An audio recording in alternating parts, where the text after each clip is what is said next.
भाई बहनों नमस्कार। आज मैं साहित्यिक संवाद यात्रा की इस कड़ी में आपके लिए एक कहानी लेकर उपस्थित हूँ। कहानी का शीर्षक है वर्चुअल मर्डर। तो आइए सुनते हैं कहानी वर्चुअल मर्डर। ज्ञानदास का नाम सिर्फ ज्ञानदास था। बेचारे गरीब तो कभी स्कूल नहीं जा पाए। आँख पूरी तरह खुली भी नहीं थी कि गांव के जमींदार रामराज की चौखट पर बतौर मधुआ मजदूर बांध लिए गए। बच्चा से कब जवान हुआ ज्ञानदास उसे पता ही नहीं चला। इसी बीच सगुनी देवी जीवन में आ गई। देखते ही देखते 6 बच्चों लक्षवती, नानावती, सुखवती, देवमती, कदानंद, चेतानंद के ज्ञानदास और सगुनी माँ बाप बन गए थे। जमींदार की चाकरी और जम्बो परिवार ने एकदम से बुढ़ौती की दहलीज पर पटक दिया। जम्बो परिवार को पालने और बच्चों के शादी ब्याह करने में ज्ञानदास और सगुनी देवी टूट चुके थे। ज्ञानदास और सगुनी ही नहीं, पूरे जम्बो परिवार की उम्मीद कदानंद पर टिक गई। कदानंद बचपन से अभाव और जातिवाद के आसानी वर्चुअल मर्डर को पीठ पर लादे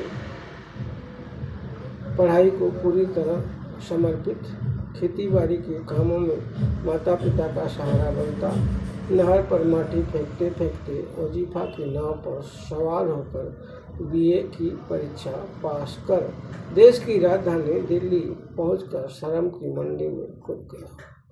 ज्ञानदास को बेटा कदानंद के दिल्ली से मनी ऑर्डर आने की बड़ी उम्मीद रहती थी। वहाँ कदानंद रोटी के लिए तरस रहा था। कदानंद को भाई चेतानंद और 3 बहनों के ब्याह का भाग भी उठाना था। कदानंद देश के दिल्ली में उतरकर बोझा ढोता, मंडी में मजदूरी करता, 5 साल आंसू से रोटी गीली करने के बाद भी पेट भर रोटी का इंतजाम नहीं कर पा रहा था, परंतु फर्ज पर अडिग था। कदानंद बेरोजगारी का कोड़ छाती पर लादे गांव लौटने से बेहतर मर जाना समझता था। बीए पास करने के 2 महीने के बाद तो कदानंद के बाप श्री ज्ञानदास का झगड़ा, डांट फटकार, मारपीट तक करने की नौबत, मातो श्री सगुनी का बात बात पर उलाहना और ताना, गांव की बूढ़ी काकी कप्तान के बार बार समझाने की कोशिश से कदानंद के मन में आत्महत्या तक के विचार आने लगते थे। कदानंद की पत्नी फरजावती मानसिक सपोर्ट देती थी। ऐसा नहीं था कि कदानंद अपने गुलबे की गरीबी से अनभिज्ञ था। कदानंद और फरजावती श्रुति के माँ बाप बन चुके थे। कदानंद जबरदस्त आत्मिक मानसिक पीड़ा से गुजर रहा था। परिवार के 6 दिन के पिल्ले को पालने और उसके शिक्षा और ब्याह गौना तक की गलती करने वाले ज्ञानदास और सगुनी ने कर दिए थे। परिवार के 6 दिन के पिल्ले को पालने और उसके शिक्षा और ब्याह गौने तक करने की गलती ज्ञानदास और सगुनी ने कर दिए थे। यह पिल्ला बड़ा होते ही परदेश चला गया। 2 पैसा कमाते ही ज्ञानदास पर हमला बोल दिया। यह पिल्ला बड़े भाई का बेटा भय कुमार था, जिसको पैदा होते ही उसी की मां ने त्याग दिया। ज्ञानदास और सगुनी ने अपना लिया था। भय कुमार की करतूतों के खिलाफ उसके बाप भी उसके खिलाफ थे, पर भय कुमार अपनी दौलत के घमंड पर अडिग था। ज्ञानदास और उनके परिवार को बेघर करने के लिए पुलिस थाना, कोर्ट कचहरी तक दौड़ाने लगा। यह सब का भार भी कदानंद को जीने नहीं दे रहा था। आखिरकार दिल्ली का दिल नहीं पिघलता देखकर वो अहिल्या नगरी पहुंच गया। इसी दौरान प्रजावती अपने बाल विवाह की निशानी, चांदी के असली सहित अन्य जेवर भी चेतानंद की पढ़ाई और केस मुकदमे में गिरवी रखवा दिया, जो कभी वापस नहीं आया। ज्ञानदास के पास कुल जमा पूंजी बिस्सा भर जमीन थी। उसी को हड़पने के इरादे से भय कुमार ने पुलिस थाना कोर्ट कचहरी और गुंडों तक का सहारा लेकर इतना तंग कर दिया कि जात पर जात के लोग कहने लगे, अरे भय कुमार, नेकी के बदले क्यों बच्चा ज्ञानदास और उनके बच्चों की जान लेने और उसकी छां हड़पने की असंभव कोशिश कर रहे हो। वैसे तुमने तो ज्ञानदास की कमर तोड़कर वर्चुअल मर्डर कर ही दिया है। क्यों गरीब की बददुआ ले रहा है? अब तो मान जा, पर वह मानने को तैयार नहीं था।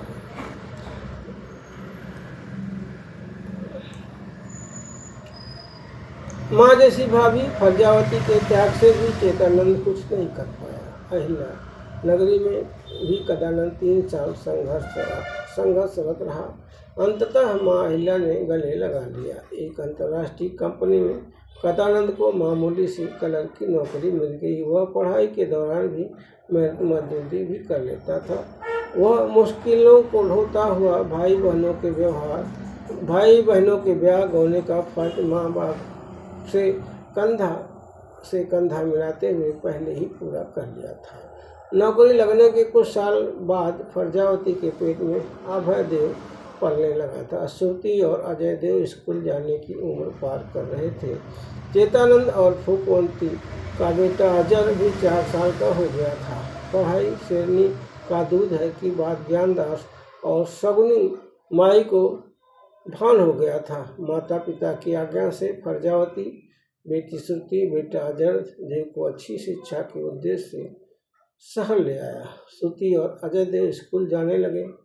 माँ बाप, खुद कदानंद की पत्नी, बेटी बेटा चेतानंद के परिवार के कुल 4 सदस्यों को भी कदानंद पीठ पर लादे मंद गति से परंतु सधी गति से चल रहा था। स्कूल जाने की उम्र के बाद अजय देव को भी कदानंद अच्छी पढ़ाई के लिए शहर ले आया। माँ बाप, भाई और चेतानंद के परिवार को अपने बच्चों की तरह पाल पोस रहा था। कदानंद शिक्षा तक की जिम्मेदारी खुद की पीठ पर उठाए तरक्की के पथ पर ले जा रहा था। बेटा अजय देव अभियंता बनकर नौकरी भी ज्वाइन कर लिया। नौकरी ज्वाइन करने के बाद अजय देव का दहेज रहित विवाह बुद्धलोचन और राजकुमारी की बेटी सुलगावती के साथ हो गया, परंतु यह दुल्हन अभिशाप बन गई। अजय देव को उसकी दुल्हनिया आज से फर्श पर चारों खाने चित पटक कर अजय देव को अपने माता पिता का श्रवण कुमार बना लिया और खुद लूट की रानी बन बैठी। सुलगावती ने कदानंद और फरजावती के सपने सुलगा कर राह कर दिए। अजय देव का पालन पोषण, पढ़ाई लिखाई कदानंद और फरजावती ने शहर में करवाया। उच्च शिक्षा बाहर की बड़े संस्थानों से करवाया। शिक्षा पूरी करते ही अजय देव मैनेजर बन गया। इसके बाद फूकवंती अजय देव की माँ की आंख उलट गई।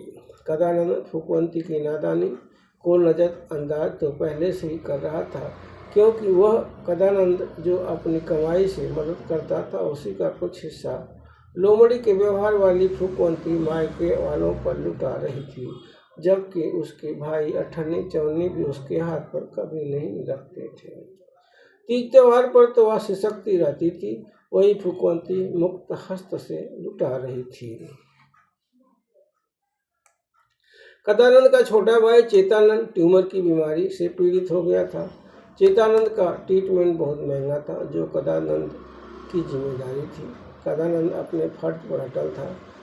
बड़ी बेटी श्रुति और अजय देव का ब्याह पहले ही हो चुका था। क्रम के अनुसार अब अजय की बारी थी। कदानंद के अजय के ब्याह की बात करते ही चेतानंद गांव से तनिक दूर खुद की जांची परखी लड़की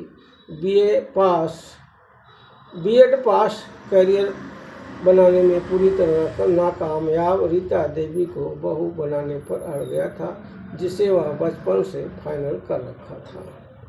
अजय अपने पसंद की सारी लड़की से ब्याह करना चाहता था, परंतु कदानंद ने समझाया वह मान गया। अजय की शादी का पूरा खर्च श्रुति और अजय देव के ब्याह की तरह खुद कदानंद ने उठाया। अजय के ब्याह में मिले दहेज को देकर फूकवंती जैसे पगला गई। वह गांव में दहेज का बखान कूद कूद करने लगी। वह गांव वालों और रिश्तेदारों से बावरी की तरह कहती, अगर रीता रानी के मायके से इतना भारी दहेज नहीं मिलता तो मैं अजर का ब्याह कैसे करती। अजर के ब्याह में तो कदानंद को भारी बेइज्जती सहना पड़ा था। घरातियों ने न तो कदानंद को न तो दूल्हा अजर और निकट के रिश्तेदारों को खाने तक को नहीं पूछा। ये भूखे प्यासे बारात से वापस आए थे। हाँ, अजर के ननिहाल पक्ष की दामाद की तरह सेवा हुई थी। उन्हें अंग्रेजी दारू से पूरी तरह निहाल कर दिया गया था। दुल्हन की विदाई के वक्त बहु भोज के दिन अजर के मामा साहब ने तो अपनी हरकतों से सबको अचंभित कर दिया। हुआ यूं कि आंधी और बरसात आ गई, तंबू उखड़ गया। सभी आमंत्रित लोग जिसको जहाँ जहाँ जगह मिली भर गए। भीड़ काफ़ी थी। कुछ लोग आसपास के घरों में भी शरण लिए। कदानंद के घर और बैठके में खड़ा होने तक की जगह नहीं थी। इसी भीड़ में मामा जी ने बैठके में ही अपने कुछ खास रिश्तेदारों के साथ दारू की नंगी महफिल जमा ली। रिश्तेदार और गांव के लोग मास्टर माइंड मामा के अश्लील कित पर थू थू कर रहे थे। दारू की बोतलें को खोलकर कुछ मास्टर के साथ आए। उनके सगों ने दारू के इतने नशे में डूबे कि अपनी पैंटें तर्कीली कर लिए। दिल खोलकर फूकवंती ने मायके वालों पर धन लुटाई। भौजाई फूकवंती और भाई चेतानंद के बर्ताव से छोटी नर देवमती जो इतनी दुखी थी कि वह रोते हुए अपने घर गई थी। रीता देवी के हाथ की मेहंदी फीकी भी नहीं पड़ी थी। फरजावती के खिलाफ आह उगलने लगी। जेठानी फरजावती तो 4 कदम आगे ही थी। वह तो रिश्तेदारों के सामने ही अपमानित करने लगी थी। अजर में ब्याह के बाद आए बदलाव को देखकर सभी आश्चर्यचकित थे। रीता देवी सास के बदले व्यवहार से बहुत खुश थी। अजर जिन कदावंत की वजह से पला बढ़ा पढ़ा अफसर बना था, उन्हीं कदानंद और फरजावती के खिलाफ हो गया था। अजर और फूकवंती रीता देवी के कब्जे में थी। श्रोती यानी ननद को तो रीता ने तो ब्याह के पहले ही मुट्ठी में कर चुकी थी।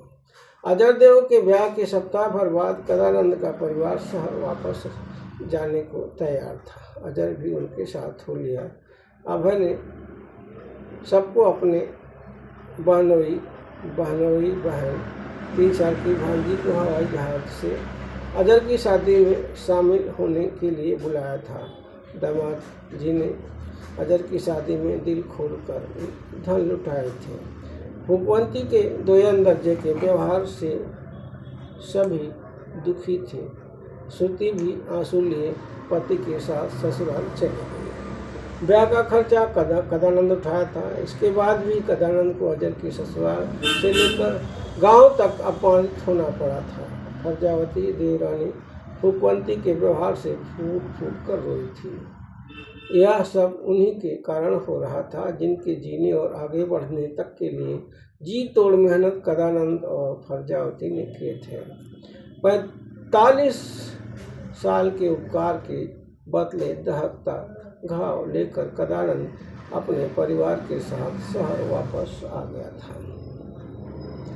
बहू की पाठशाला में फूकवंती, अजर और श्रोती खुद चेतानंद बर्बादी के गुर सीखने पढ़ने लगे थे। धीरे धीरे संवाद भी लकवाग्रस्त होने लगा था। 2 साल बाद चेतानंद के कलेक्टर बनने वाली बेटी का ब्याह एक अस्थायी कर्मचारी से तय कर लिया। यही श्रुति पहले अच्छे रिश्ते को किक मारी थी। रीता देवी ने आते ही पारिवारिक संबंधों में भूकंप लाकर रख दिया था। श्रुति रीता देवी के इन्फ्लुएंस में पूरी तरह आ गई। उसका विद्रोही तेवर इतना डरावना हो गया था कि कदानंद उसके बच्चों के गांव जाने पर रोटी तक ठीक से नहीं मिल पाते। सोती रो रो कर कहती, मैं तीनों टाइम था पर क्यों दूं, क्या मैं सबकी नौकरानी हूँ।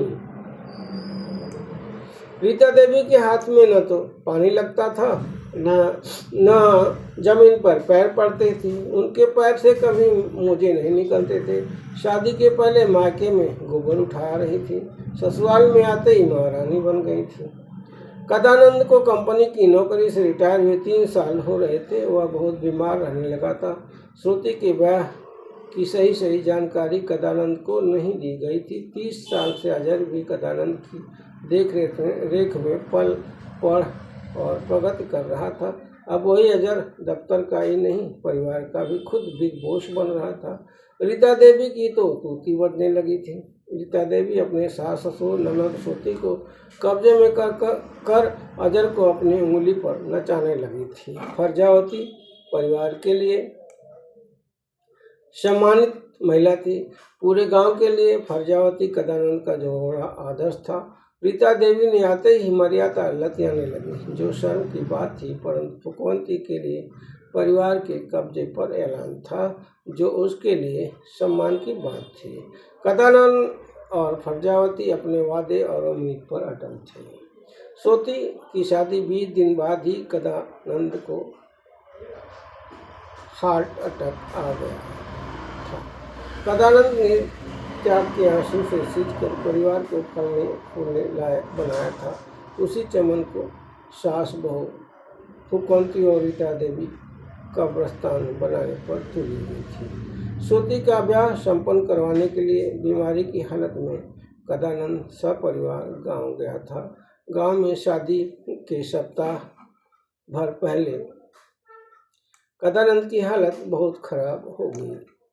बेटी श्रुति अभय पिता कदानंद को लेकर शहर भागे। अस्पताल में इलाज हुआ।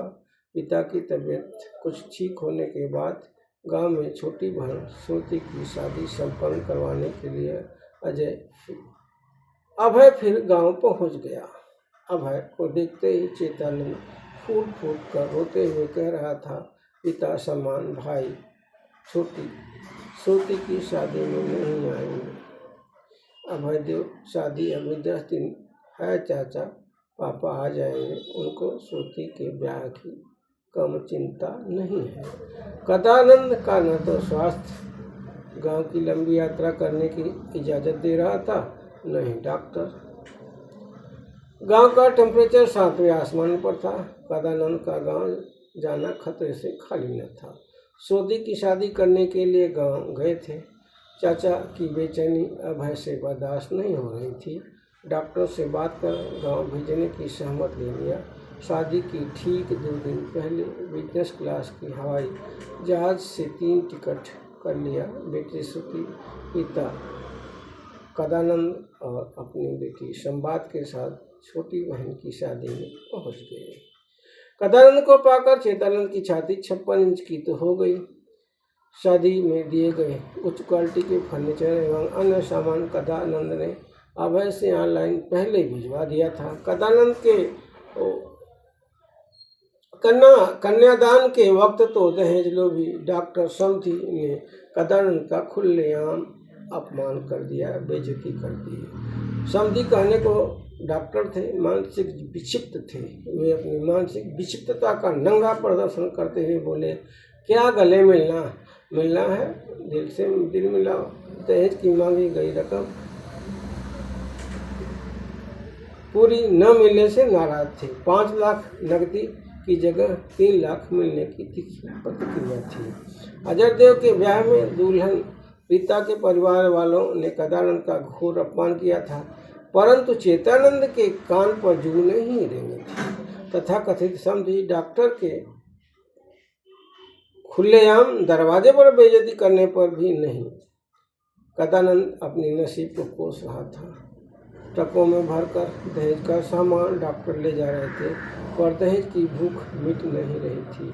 सिगरेट बाज डॉक्टर को दहेज में बड़े ब्रांड की कार और 5 लाख नगद और चाहिए था। डॉक्टर के बेटे यानी दूल्हे की मासिक कमाई 10 से 15 हजार रुपये थी। दूल्हे की कीमत डायन महंगाई की तरह होश उड़ाने वाली थी। बारात विदा होते ही सास बहू फूकवंती और रीता कौन क्या और कितना दिया हिसाब किताब लगाने में लग गई। सास बहू नतीजे पर पहुंची कि जेठ और उनके दोनों बेटों और बेटी ने नगद एक पैसा नहीं दिया है, जबकि अभय और श्रुति ने लाखों खर्च कर दिए थे। बीमार कदानंद को शहर से गांव ले आने फिर ले जाने में हवाई जहाज के खर्च 3 से 4 लाख रुपए हो गए थे। श्रुति के ब्याह में कदानंद और फरजावती का तो कोई हिसाब नहीं था। अजर सास बहू के सुर में सुर मिलाते हुए बताया कि अजय भैया ने 1 रुपया भी नहीं दिए, बस एक साड़ी का सेट लाए हैं। फूकवंती ने अजय की गिफ्ट पर सख्त नाराजगी जाहिर भी कर दी थी। कदानंद और उनके बच्चों ने लगभग 5 लाख ब्याह में खर्च कर दिए थे, जिसकी कीमत फूकवंती की नज़र में 1 रुपया भी नहीं थी। वह गांव वालों से कूद कर कह रही थी कि पहले अजहर ने खुद की शादी अपनी कमाई से किया, अब बहन की शादी कर दिया। अजहर की जय जयकार के डंके बजने लगे थे। अजहर के ब्याह में 80% खर्च कदानंद उनके बेटों ने किया था। अपनी शादी के 2 साल पहले 1-1.5 लाख से अधिक कमा रहा था। उसके बाद भी अजहर की शादी धूमधाम से कदानंद ने किए थे। अजहर और श्रुति की शादी तो बिल्कुल सादे समारोह में हुई थी, वह भी दहेज रहित है। श्रुति की शादी गांव के लिए यादगार शादी थी, जो बहुत धूमधाम से हुई थी। कदानंद श्रुति बेटी की शादी में उपस्थित रहने के लिए अपने जान की बाजी लगा दिया था। प्राइवेट कंपनी से रिटायर आदमी 5 लाख नगद और फर्नीचर पर कई लाख खर्च किए, जबकि अस्पताल के बिल के लिए एड़ी चोटी की जोर आजमाइश करनी पड़ी थी। अजहर इन सबसे बेखबर था। अजहर बड़ा कंजूस था। उसकी माँ फूकवंती अपने मायके वालों पर नोट बरसा रही थी। गांव में पुनः कदानंद की तबीयत खराब होने के लक्षण तेजी से उभर रहे थे। अब पिता के बिगड़ते स्वास्थ्य बहुत परेशान था। वह जल्दी सपरिवार शहर वापस जाना चाहता था। ट्रेन की यात्रा कदानंद के स्वास्थ्य को देखते हुए बिल्कुल उचित नहीं थी। हवाई जहाज में बिजनेस क्लास टिकट मिल रहा था। अजय चुपचाप खुद का हवाई जहाज का टिकट कर लिया। यह खबर कदानंद के दिल पर हथौड़े मारने से कम न थी। पत्नी पीड़ित अजय शादी के तुरंत बाद वापस शहर चला गया था। 35 साल से जिस लड़की को पाला पोसा, वही अजय अपनी शादी के दिन से ही आंख में चौली खेलने लगा था। मेडिकल इमरजेंसी के समय अजय का खेल कदानंद के लिए जानलेवा था। कदानंद, उसके बच्चों को, भाई चेतन, उसकी पत्नी फूकवंती एकदम से भुला दिए। छोटा बेटा अभय किसी तरह से 5 बिजनेस क्लास की हवाई टिकटें करवाया। वापस शहर पहुंचकर कदानंद को लेकर अस्पताल की ओर भागे। श्रुति के ब्याह के बाद कदानंद उसका परिवार आंखों में आंसू लेकर लौटे थे। उधर बारात विदा होने के बाद फूकवंती बेटा अजहर के बखान में जुट गई थी। गांव वालों से कह रही थी शादी गांव वालों से फूकवंती गांव वालों से कूद कर कह रही थी कि श्रुति के भैया अजहर देव ने बहन की शादी धूमधाम से कर पूरे गांव की रौनक बढ़ा दिया है। पहले अजहर ने अपनी कमाई से खुद का ब्याह किया, वह भी यादगार बना दिया था। अब बहन की कदानंद फरजावती के त्याग, जिसकी वजह से तरक्की का सितारा बुलंद था, उन्हीं की कद्र फूकवंती की निगाहों में अब नहीं थी। फूकवंती कदानंद की नेकी को निर्वस्त्र कर बदनाम कर रही थी। उच्च शिक्षित नई नवेली बहू रीता देवी तनिक भी कम न थी। ये वही कदानंद और फरजावती थे जो कभी फरिश्ते से कम नहीं थे। अब अच्छे दिन आने पर बदनाम किए जा रहे थे। कदानंद के 40 साल के परिवार की परवरिश, अजर की शिक्षा दीक्षा और अफसर बनने तक के त्याग को पूरी तरह खारिज कर दिया गया था। अजर की पत्नी अपनी साजिश के तहत कदानंद और फरजावती के उपकारों पर खंजर चलाते हुए कदानंद का वर्चुअल मर्डर कर दी थी, करवा भी दी थी, फुकवंती को माध्यम बनाकर। वर्चुअल मर्डर को अंजाम तक पहुंचाकर सास फुकवंती और बहू रीता बहुत खुश थी। 2 चूल्हा करवाने की पक्की साजिश पूरी हो चुकी थी। फुकवंती के लिए अब बेटा अजर, बहू रीता के अलावा किसी की याद नहीं रही। चेतानंद और फुकवंती की आत्मा में धृतराष्ट्र और गांधारी की आत्मा घुस गई थी। भाई चेतानंद, भाई की पत्नी फुकवंती, पुत्र अजर जिसे कदानंद अपने पुत्री से कम तो नहीं मानता था, इन्हीं से खंड खंड होती उम्मीदों को तड़पते हुए देखकर कदानंद के जिगर से निकल ही गया, अरे मूर्खों, मुझे अजर से कभी कोई स्वहित की उम्मीद तो न थी। उच्च शिक्षित रीता बहू ने मीठी छोरी से रिश्तों का गला रेत और फुकवंती ने तड़प तड़प मरते रिश्तों को स्वार्थ का पेट्रोल डालकर आग लगा दी थी। अजर देव ने भी कदानंद को भय कुमार से के वर्चुअल की याद दिलाकर नेकी के बदले बदनेकी की मीनार खड़ी कर दिया। गांव वाले कानाफूसी कर रहे थे कि ज्ञान दास के कुल में भतीजे कंस बन जाते हैं। एक दूसरे की हाँ में हाँ मिलाते कहते, देखो न, भय कुमार ने ज्ञानदास को रक्त के आंसू रुला दिया, वही अजर देव कर रहा है। पर ज्ञानदास और कदानंद की कितनी मोटी खाल है कि दुनिया के सामने आह तक नहीं की। चुपचाप भतीजों की तरक्की पर जश्न मनाने वाले एक मोटी चमड़ी वाले हैं। रीता, अजर और फुकवंती की लगाई भभकती आँखों कदानंद और फरजावती भी की पलकों से टुकुर टुकुर देख रहे थे। कदानंद को हमेशा अपने बीते दिन याद रहते थे। वह कितने आर्थिक और अस्पृश्यता के धकते हुए खाइयों को पार करने के लिए वह खुद अपने परिवार के साथ भाई और उसके परिवार को पीठ पर लादे तड़पते हुए कैसे किनारे तक ले आया था। आज वही भाई, भतीजा और उसका परिवार सफलता पाकर वर्चुअल मर्डर कर रहा था। उसका दिल डर से बेचैन था।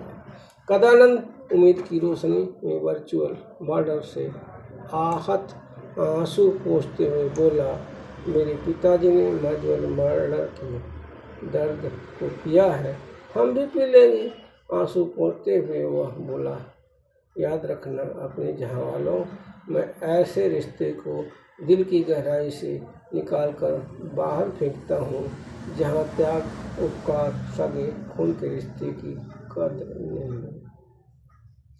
वर्चुअल मर्डर से आहत कदानंद कुछ कदम आगे बढ़ा ही था कि उम्मीद की रोशनी जगमगा उठी। बेटी श्रुति, बेटे अजय देव, अभय देव और नातिन पोते ने कदानंद को घेर लिया। इतने में अजय देव भी आ गया। श्रुति, अजय देव, अभय देव ने पिता का हाथ थाम लिया। अब क्या कदानंद के दिलो दिमाग में वर्चुअल मर्डर के सुलगते शोक का धुआं थम सा गया था। भाई बहनों, यह कहानी आपको कैसी लगी आप अपने कमेंट में ज़रूर बताएं और मेरे चैनल को शेयर करें, फॉलो करें। आपका बहुत बहुत धन्यवाद।